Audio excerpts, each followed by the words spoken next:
ശബരിമല സ്വർണ്ണക്കൊള്ളയിൽ ദേവസ്വം മുൻ പ്രസിഡന്റും കമ്മീഷണറുമായിരുന്ന എൻ വാസു ജയിലിൽ ഈ മാസം 24 വരെ റിമാൻഡ് ചെയ്തു. രേഖകളിൽ സ്വർണം ചെമ്പായത് വാസുവിന്റെ കാലത്ത് അറസ്റ്റ് മുരാരി ബാബുവിന്റെയും സുധീഷിന്റെയും മൊഴിയുടെ അടിസ്ഥാനത്തിൽ. മൂന്നാം പ്രതിയായ വാസു അറസ്റ്റിലാകുന്ന ആദ്യ ഉന്നതൻ.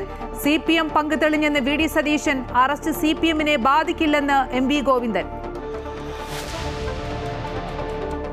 ചെങ്കോട്ട സ്ഫോടന കേസ് NIA ഏറ്റെടുത്തു. പൂർണ്ണമായും ചാവേർ ആക്രമണമല്ലെന്നും ബോംബ് പൂർണ്ണമായും പ്രവർത്തനക്ഷമമായിരുന്നില്ലെന്നും NIAയുടെ പ്രാഥമിക നിഗമനം.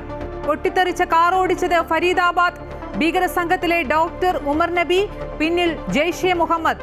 ഭീകരരുടെ വേരുകൾ തേടിയ അന്വേഷണ സംഘം. മരണം 13ആയി.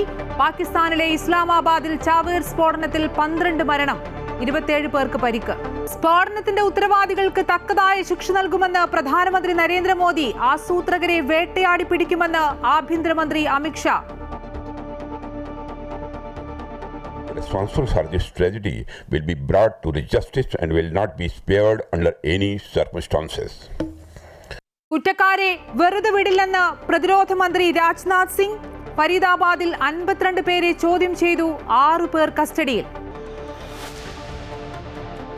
ബീഹാറിൽ എക്സിറ്റ് പോളുകളിൽ NDAക്ക് മുന്നേറ്റം. അധികാര തുടർച്ചയെന്ന പ്രവചനം. അവസാനഘട്ട തെരഞ്ഞെടുപ്പിൽ 68.52% റെക്കോർഡ് പോളിംഗ് രേഖപ്പെടുത്തിയത് 1951 ശേഷമുള്ള ഏറ്റവും ഉയർന്ന പോളിംഗ്.